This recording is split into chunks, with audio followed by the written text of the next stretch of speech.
Good morning, people. How are you? Welcome back to my channel. Today I'm introducing you with the road because I don't even want to show my face. I'm not happy.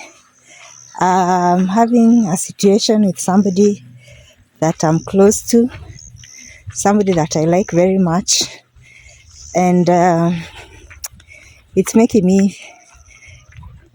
just put me in a bad place, and I'll be shooting my video today but showing little of my face because I don't want you to see my teary eyes. But anywho, those are matters of the heart and they happen. We can't always be happy with the people that we love.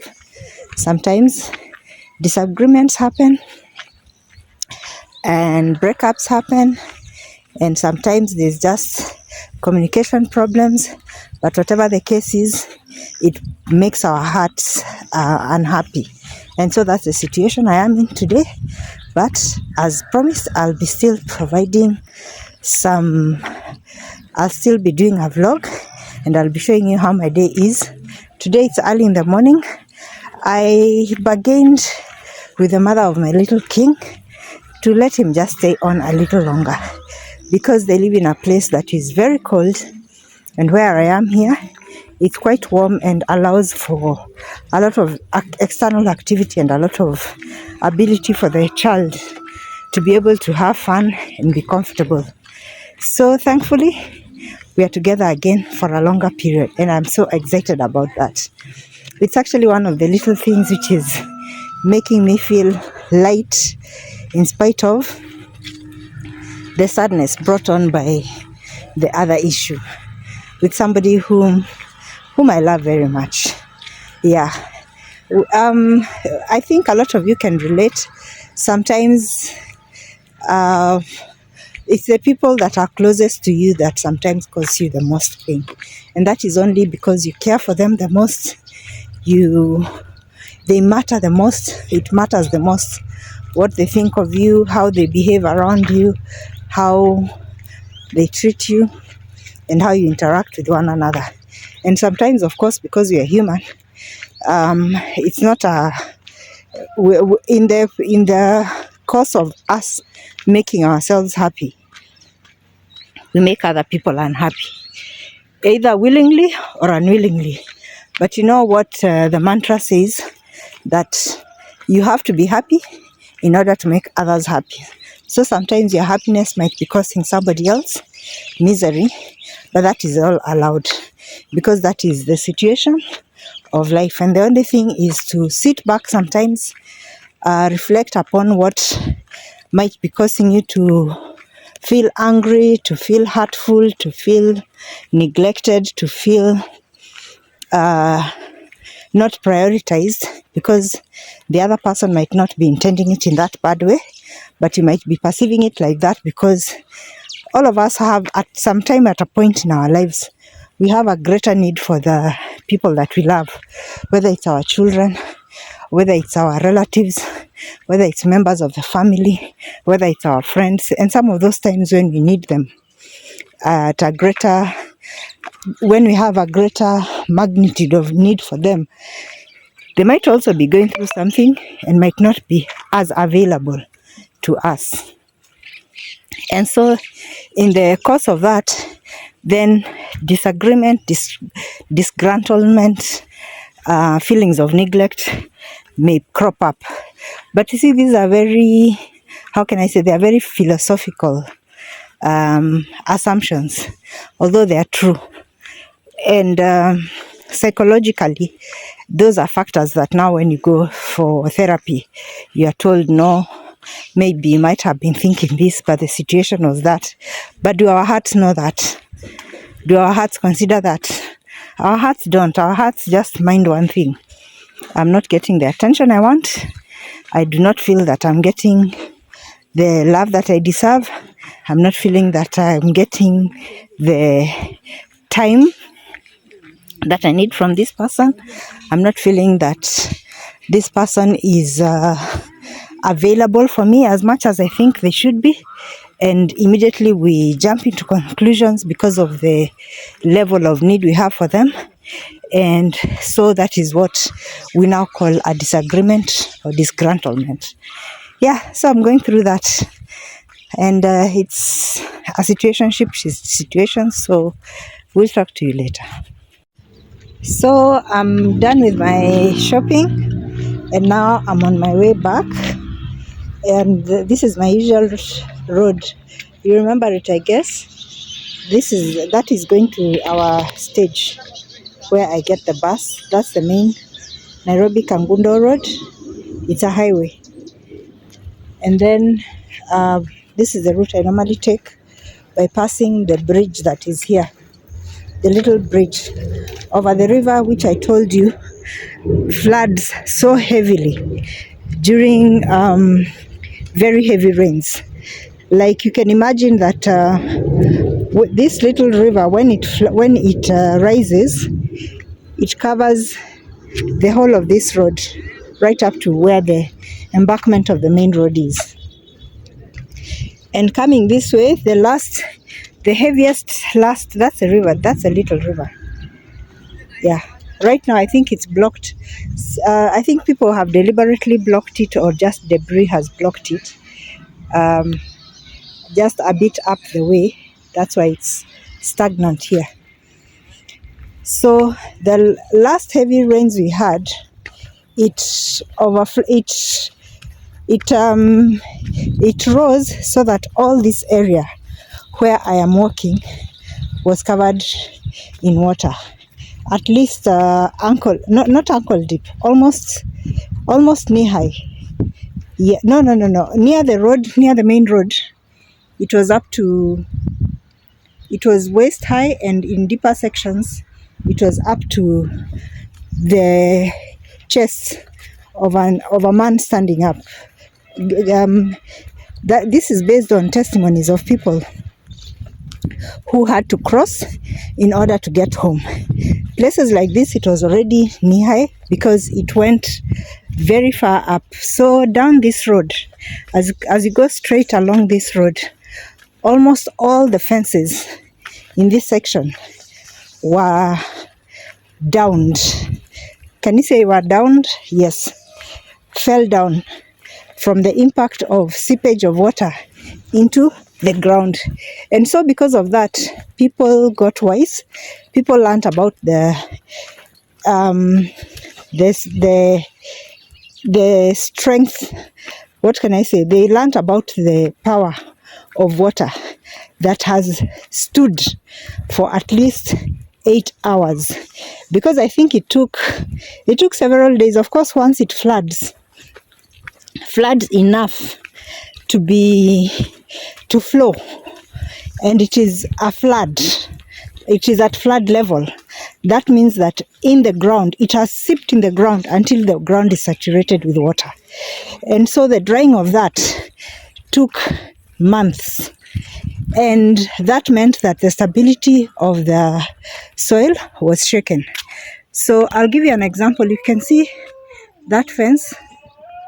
It has a very big foundation, very high foundation. Those are people who learnt from what that flooding did. Because I can assure you that up to that level where that foundation is, that is where the water was.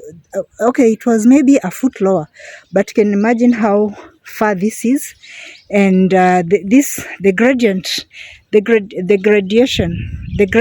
of this section of the road vis-a-vis the river where I've come from is almost, I can say, is almost 2 feet or so. And going up this road, up to the first intersection, the houses to the left had flooding. And then onto the section of the road where I've passed. There are people there, so I don't want to show where I've passed. So the river was flooded in a section that went for kilometers from that small river. And at that point, I knew that that river is as dangerous as any wide, bigger river. It may look like a stream. The consideration of the flooding of every stream is dependent on the upstream drainage. And our upstream is that we are located on the lower part of Manyata, and In the distance, you can see that that is a hill.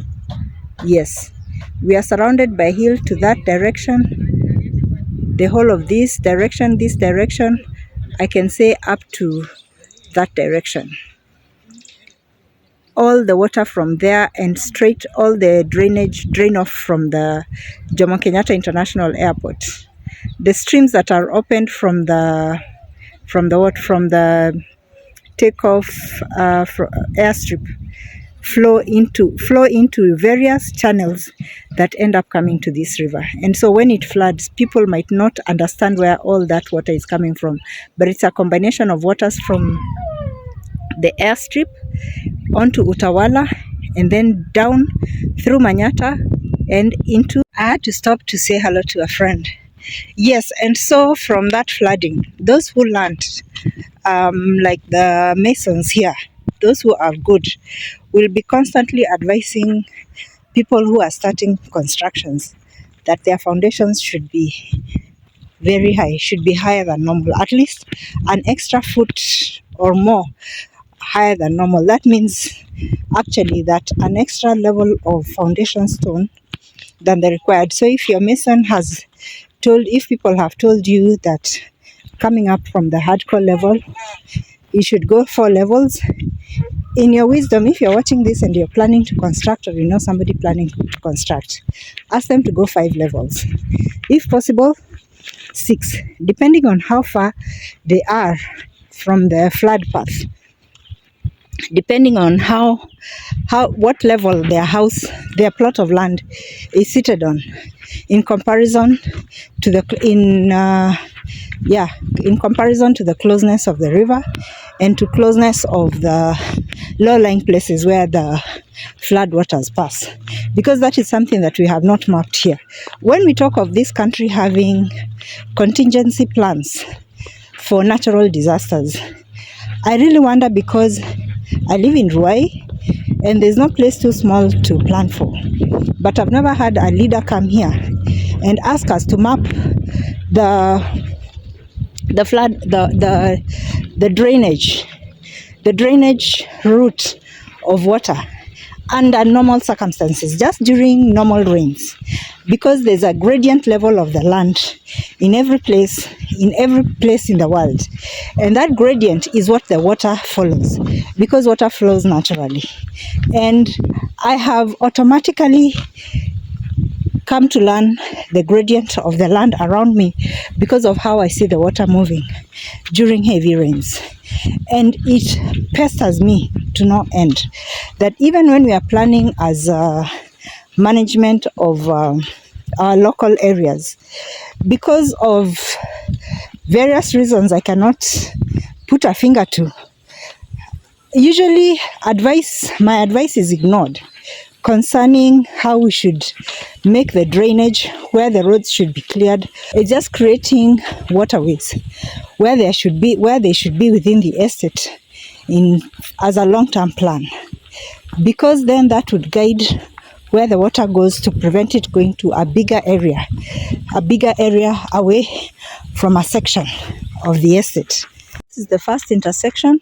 I'll show you from where I was filming a few minutes ago, which is that corner, which is the one coming from the river. So up to the whole of this level, which is where I used to live formerly, all of this, the flood waters had reached here, and they only began getting lower as I go more than 500 feet away from the river. This is about 300 feet from the stream. Let me not even call it a river, from the stream.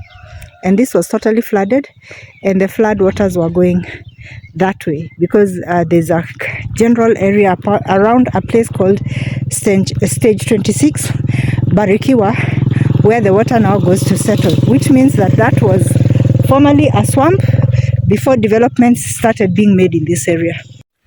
I've suddenly had to change route because there were 2 suspicious looking fellows seated at a junction of this road, and the one I'm supposed to go to and the one I'm supposed to go towards is totally empty of anybody. But on this one, I know that in the houses of the corner where I'm coming into, There are people resident. You can see there's somebody here within this compound, and that gives me a bit of security so that if I had to scream, I'd get help quickly. But when I see men seated at the junction of a road doing nothing in the middle, it's not even the middle of the day, it raises my suspicion immediately, because it's very hot.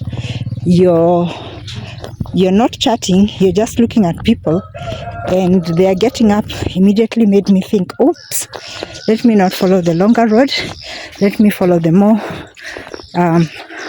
used path so that I can be safe. So yes, you can see here there's construction going on. There are many people here, so that's my safer route. And I don't know if I'm going to be, no, I should not video them at the back, but yeah, this is my saving grace.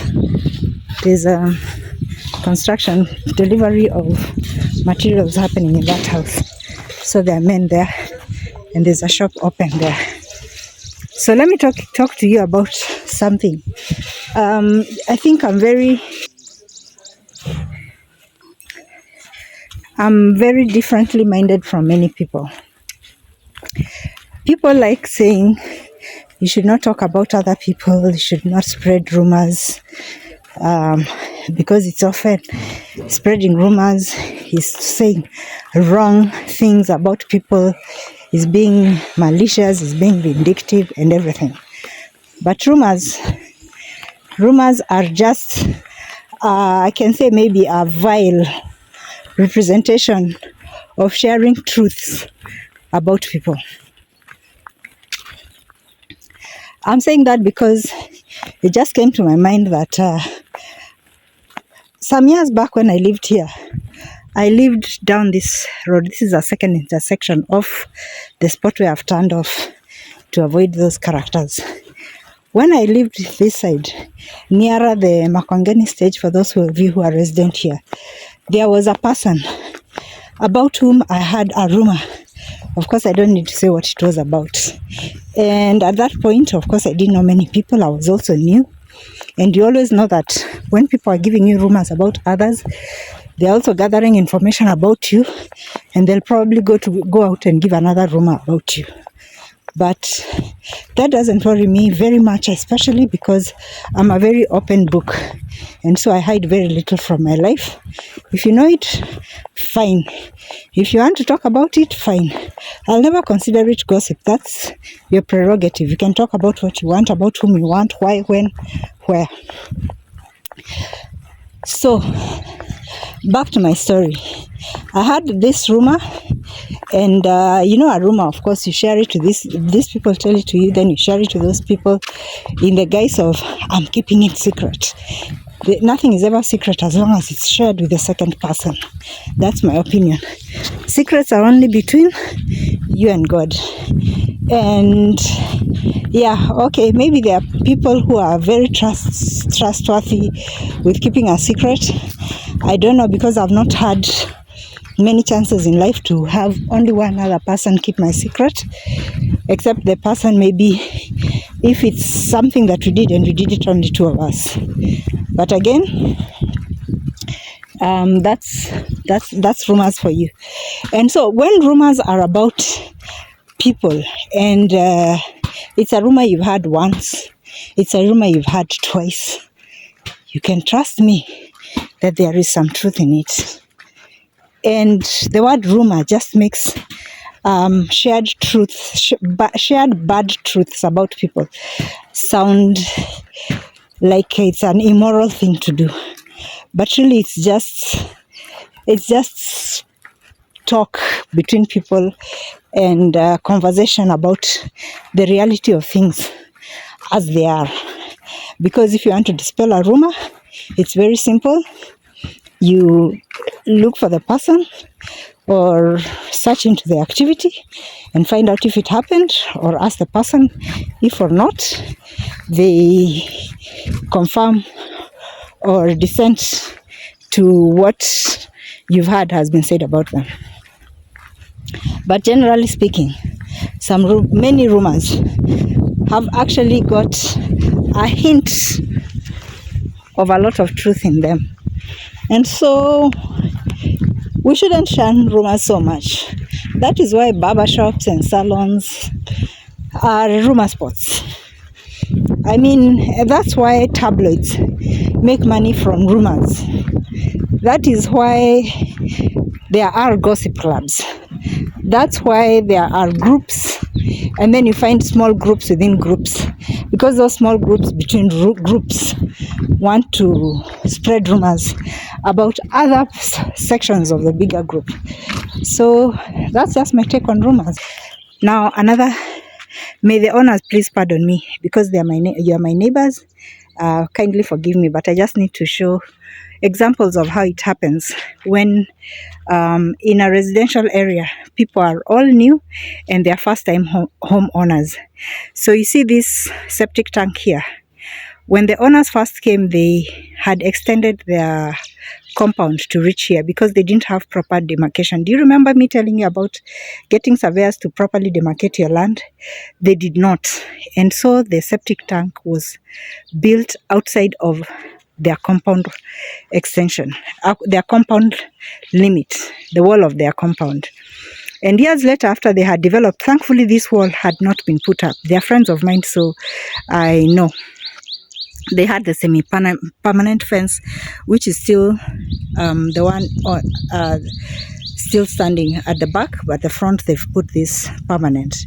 And so when the owner of that house, because he came to develop his land later on, when he came, he did his due diligence and came with a surveyor who then identified that they had surpassed their limit in utilization of their land and had broached into his.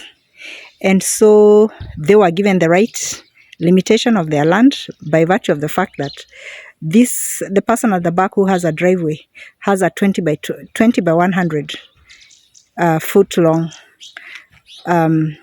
space for his drive. So does his neighbor, and so do we, because we also have a drive. And so they were able now to demarcate properly and get the extension of their wall.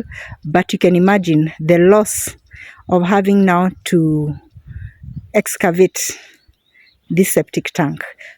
Luckily for them, they have a very good neighbor. This is where good neighborliness comes in, because this person did not then come and demand that he would destroy it with immediate effect so that he could put the road to his place.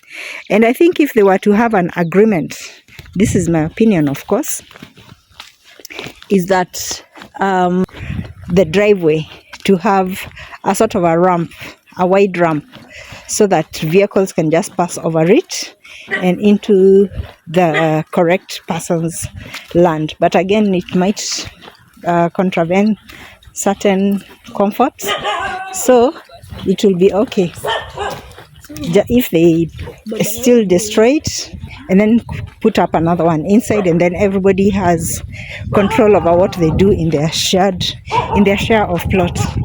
Growing up, I just used to think that bougainvillea and other types of fencing only grew to the level that I saw in houses, around fences of houses, until my aunt told me that almost everything that is a plant grows to great proportions of tree stature. And that's when I learned that it is only by control as such that now people think this is the height of this plant, but if left to grow freely, it will well grow as tall as those trees. That's just a fun fact. Bananas, those days of growing bananas that grow as tall as trees are over. So this is the perfect example of what I was telling you, the Kalialia fence that is grown very commonly in Ruai, that you just need to make cuttings and implant it on the ground. This person now is starting to grow his fence, and you can see we are in dry season. There are no crops in the garden. I mean, it's very hardy. You can see it's only the cassava stalks, the cassava stems that are visible as any life within the entire garden. It's been all cleared. It's a dry season, but yet these ones have not been watered. They've just been planted dry into the ground, but they are going to root very soon, because what happens is that they have the sap, and that sap gets into the ground and wets it. And can you imagine that just that wetness from the cut stalks of this are what is going to grow this plant, and immediately there's some bit of rain, it's going to boost it and it will become a very neat fence. It's cut up. This is how it looks. It's very dense, very closely planted together. This is an expert who did this, and it offers protection so that not even a cat can pass through the fence, and that is enough protection for now until they're able to put up a permanent fence. Once this is trimmed, you'll not believe how beautiful it looks. Just amazingly beautiful. So this is the mukima tree that I've been planting. This is now grown. When they are grown into, well, reasonable height, that's like 30 feet high. Yes, they create a good windshield, but they also look very attractive. Very attractive. When they grow, that's how they'll be. So I've generally spaced like this person at 7 to 8 feet to 10 feet, and the foliage of the upper branches will join up, and this is how they will look, so that in between, that's where I'm going to plant flowers, so that the upper section is blocked, has wind control, and the lower section also has wind control. And you see what they have done with their trees is that when the mukima grows very tall, they harvest it, they prune it, they cut off as high as possible, and they keep on pruning the branches before they get to that level, and they cut it there, and you can see it's starting to get foliage again. It's going to grow, and you can just keep on harvesting while retaining the trees because of water within the land. So yeah, the mukima tree is very useful in many different ways. Flood water comes here from straight ahead and turns to the left where my house is, and the one that comes from the intersection before you get to where my house is, where there's that little this contraption of it's like a shed, that's a route going to the local primary school. The flood water now that comes from that section flows down towards where I am standing, or finds natural paths to the left and enters our estate and causes the biggest damage we have within the estate, just by seeping through, because like I said, water finds its level. And so for years I've always said that the only way we can prevent drainage, flooding within the estate, is to create a natural embankment right from my house, coming this way to the next turnoff, which is about 500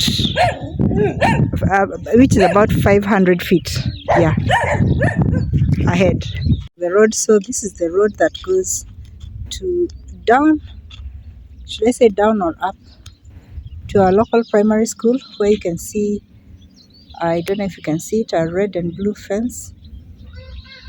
I don't know if that's visible, but yes, that's so this is the drainage path of the water. Comes this way, and when it gets here, some will go turn to the right towards my house, which is at this first turnoff, and the rest will flow down this road. This road is the only road I know in Ruai which becomes totally impassable once it rains. This is the main drainage, and then it seeps into our estate through any gap of low-lying area it finds along these few fences in this place.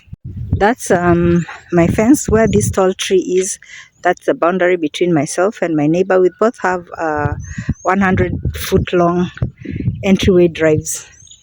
That's my fence.